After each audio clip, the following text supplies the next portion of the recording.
Alhamdulillah alamin wassalatu wassalamu ala asyrofil mursalin wa ala alihi washabihi ajmain.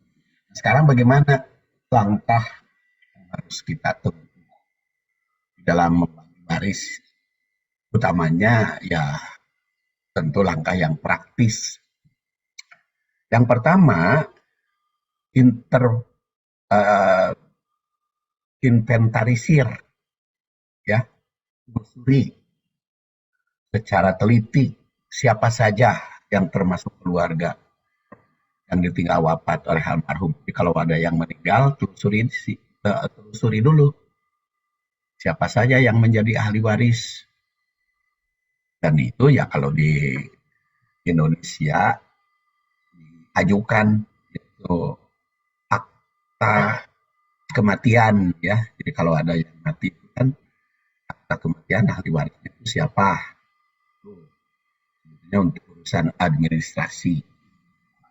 Tapi kalau untuk kekuatan mungkin bagian waris jadi sampai ngaku-ngaku tidak ada hubungan. Nah itu ditelusuri karena itu kadang-kadang kekanyahoan gitu di situ kekanyahoan karena kadang-kadang ada yang nikah gitu ya yang punya anak tidak diketahui oleh orang lain, makanya harus dianalisir, harus dilihat, ditelusuri. Itu langkah pertama. Langkah kedua, klasifikasi siapa yang berhak menerima warisan, siapa pula yang tidak, siapa yang hijab, siapa yang mahjub. Nah, siapa yang hijab hirman, siapa yang hijab nukson, itu ditelusuri. Kemudian langkah ketiga, inventarisir harta kekayaan yang ditinggal wafat oleh almarhum dan taksir harganya. Jadi setiap harta itu tetapkan sesuai dengan kesepakatan ahli waris tentu saja. Kalau berbeda pendapat ya kalau rumah kan ada NJOP gitu ya, bangunan gitu. Tapi kan NJOP juga kadang-kadang sangat jauh perbedaannya dengan harga pasaran. Sama mobil juga kan ada BPKB-nya, ada STNK-nya, tapi kan harganya itu kadang-kadang berbeda. Ya tentunya saja harga pasaran. Harga rumah ya biar kadang-kadang taksirannya berbeda jauh gitu ya. Nah, maka itu disepakati aja harganya oleh waris. Taksir ditetapkan harganya ya tentu saja pakai juru damai lah supaya adil. Ditetapkan berdasar perhitungan rata-rata.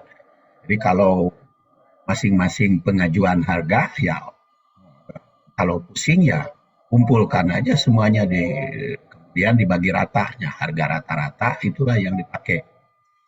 Kemudian nanti langkah yang keempat pisahkan harta almarhum itu apakah masih bercampur dengan milik pihak lain. Makanya yang meninggal laki-laki. Kalau laki-laki kan mungkin saja hartanya masih campur dengan harta istri. Kalau yang meninggal itu perempuan, mungkin saja harta almarhumah itu masih campur dengan harta suami. Nah, maka itu dipisahkan dulu. Nah, kalau saham ya, sahamnya kan ada harganya. Kalau kalau rumah ya kan ada nilainya. Nilainya ya dibagi berapa sahamnya. Kalau rumahnya ada beberapa biji, sahamnya masing-masing. Kalau rumahnya hanya satu-satunya yang ditempati, nah itu saham istrinya berapa persen, saham suaminya berapa persen, yang dibagikan kan harta almarhum saja. Kemudian yang kelima telusuri apakah almarhum mempunyai utang. Nah, karena utang itu harus dibayar ya. Apakah ada harta almarhum yang harus dikeluarkan seperti zakat, kemudian zakat infak sedekah. Pada dasarnya dalam setiap harta kan yang dimiliki itu ada hak orang lain. Oleh karena itu sisihkan minimal 2,5% dari semua harta untuk zakat infak sedekah, pengurusan surat-surat. Ya. Kemudian yang keenam, tanyakan kepada beberapa pihak keluarga atau teman dekat almarhum, apakah ada yang menerima wasiat. Mungkin wasiat tidak diketahui oleh ahli waris, tanya pada pihak yang lain. Dan seleksi wasiatnya, apakah cocok nggak dengan syariat Islam. Kalau cocok ya diterapkan, kalau tidak cocok ya apa ya dikoreksi ya. Nah, kita tidak boleh melaksanakan yang bertentangan dengan syariat. Jadi yang mesti diikuti adalah yang sesuai dengan syariat Islam. Atau ada yang tidak cocok, ada yang cocok ya, yang dipakai yang cocok saja. Tidak diubah, dibatalkan ahli waris. Terus ketujuh, musyawarah dengan ahli waris. Siapa saja keluarga dekat yang tidak akan mendapat warisan karena terhalang, akan diberi santunan dari harta almarhum. Berdasar surat An-Nisa ayat 8. Dahadul kismata ulul qurba wa yatama masakin. Nah, kemudian perhatikan pula Quran surat Al-Baqarah 240, bila almarhum meninggalkan istri. Nah, itu ditentukan janda itu hidupnya. Jangan sampai ada yang meninggal waris lalu diusir istrinya. Kan dia punya hak menikmati harta suami. Terus, kedelapan, setelah harta warisan dipisahkan dengan milik orang lain yang masih hidup, pisahkan untuk membayar utang, kemudian pisahkan untuk wasiat, kemudian sisihkan untuk zakat, biaya janda yang ditinggal wafat, masa iddah, yang disertai biaya hidup sesuai dengan kesepakatan bersama. Tentukan dalam 1 tahun hidup si janda itu jangan sampai terusir. Kalau pembagian waris silahkan dilakukan, tetapi sisihkan dulu.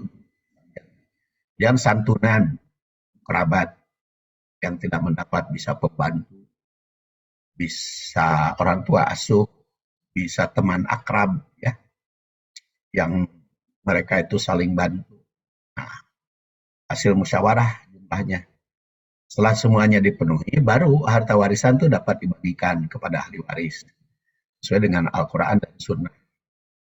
Yang tentu saja kesembilan ya konsultasi.